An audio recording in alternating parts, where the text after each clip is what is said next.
범용 공작기계나 뭐 어떤 자동화 장비든지 이런 그 시퀀스 제어 시스템이 이렇게 있습니다. 시퀀스가 이제 릴레이라든지 이런 논리회로에 의해서 이런 그 이 안에 전자석이 다 들어있어요. 전자석이 다 들어있습니다. 여기도 있고 여기도 있고 여기도.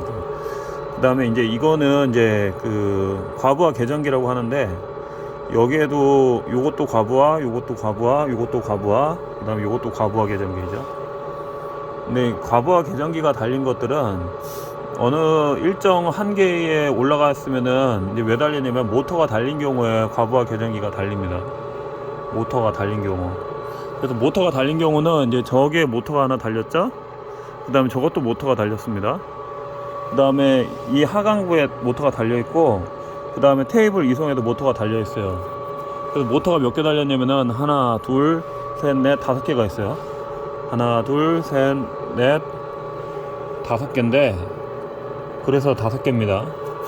5개인데, 이제 이게 모터가 이제 부하를 많이 받는 경우가 생깁니다. 근데 부하를 왜 많이 받냐면은, 이게 그 쓰다 보면은 회전이 베어링이 안 좋거나 가공을 너무 세게 했을 때 전류량이 증가를 해요. 그러니까 전류가 이제 암페어를 용량이 있는데 그 암페어를 초과하게 되면은 이 전선이 열을 받아요. 그 다음에 모터도 열을 받습니다. 그렇게 계속 열을 받게 되면은 이제 우선은 암페어를 초과하게 되면은 퓨즈가 떨어지는데, 퓨즈가 탁 하고 터져버려요. 5암페어를 넘어가 버리면, 10암페어를 넘어가는 5암페어를 넘어가면 터져버리고, 그래도 이제 문제가 생길 경우가 있어요. 이제 터지기 전에 그 전 단계를 예방하기 위해서, 이게 과부하 계전기에 보면은 뭐 그 저항에 5.4, 6.7, 뭐 8 이렇게 돼 있는데, 그게 뭐냐면은 이제 암페어를 여기서 이제 그 이렇게 체크할 수 있게끔 하는데, 이 암페어를 이제 평소에는 레인지로 이제 조절을 해놨다가 이제 그거를 이제 초과하게 되면은, 예를 들어서 여기에서 이 빨간 핀 같은 게 이렇게 볼록이 튀어나와요. 이게 딱 튀어나오게 되면 어떻게 되냐면은, 여기에 보면은 이제 바이메탈이라고 그 판이 있어요. 판이 이걸 딱 밀쳐주는 거예요. 딱 밀쳐주면은 여기에서 전기를 차단시켜 버려요. 그 원리는 제가 정확히는 몰라요. 이거 정확히는 모르는데, 그러면은 이제 동작이 안 됩니다. 갑자기 동작이 안 돼요. 그러면은 이제 왜 안 되냐, 왜 안 된다, 뭐 움직이질 않는다, 막 그렇게 돼가지고 저는 전화로 오면은 말씀을 드리죠. 여기 보면은 빨간 핀 같은 거, 뭐 하얀 핀 같은 거, 네모난 거 이게 튀어나와 있다. 그거 한번 눌러봐라.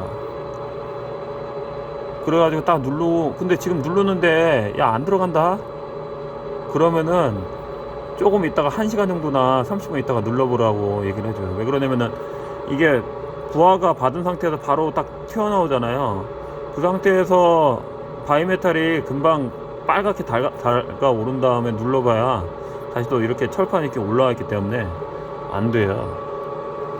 그래서 이런 거 좀 시간이 지난 다음에 살짝 눌러보면은 이제 작동이 될 텐데, 만약에 그게 이제 안 될 경우가 있어요. 이거 눌러도 안 된다, 그러면 휴즈를 확인해 보세요. 휴즈를 확인해 가지고, 근데 이제 오래 쓰다 보면 또 이런 일이 있어요. 이게 그 기계를 굉장히 무리하게 쓰는 업체들이 있습니다. 무리하게 쓰는 업체들이 있어요. 그런 업체들 같은 경우는 이 퓨즈가 이게 쏙 옛날 것 같은 경우는 이게 빠져버리는 경우가 있어요. 퓨즈 자체가.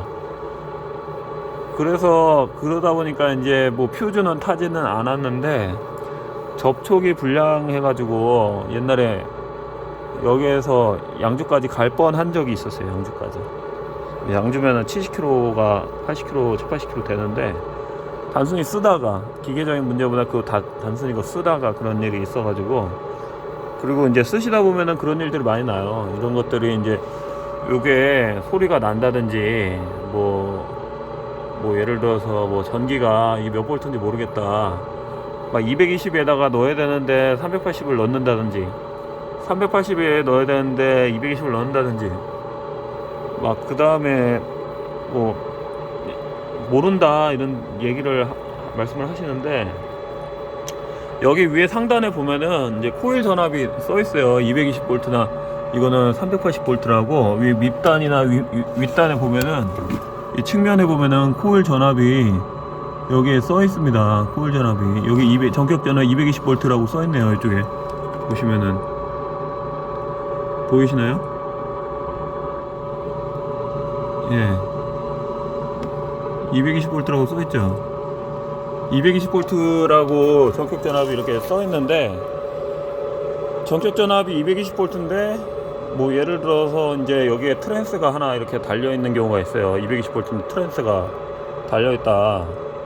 그럼 뭐냐면은 220V 트랜스에다가 380V를 바로 넣어주면 이게 코일이 타버리기 때문에 트랜스를 하나 단 목적은 여기 코일의 전기에 그 전원을 220V 전기를 넣어주기 위해서 단상 전기를 뽑아가지고 여기다 이렇게 한 바퀴 돌려주는 겁니다. 그래서 그 역할을 해주기 위해서 트랜스가 달려 있고요. 근데 220이 전체 메인 동력이 220V인데 트랜스가 또 달려 있는 경우가 있어요. 그거는 뭐냐면은 이 코일 전압이 110V예요. 코일 전압이 110V. 그런 경우에는 220을 받아서 코일 전압을 110을 넣어주기 위해서 트랜스가 달려있는 경우가 있어요. 그거는 이제 완전히 옛날 거. 일제 공작기기 같은 경우는 220 들어가서 110을 받아서 코일 전기를 또 넣어주는 경우가 있습니다.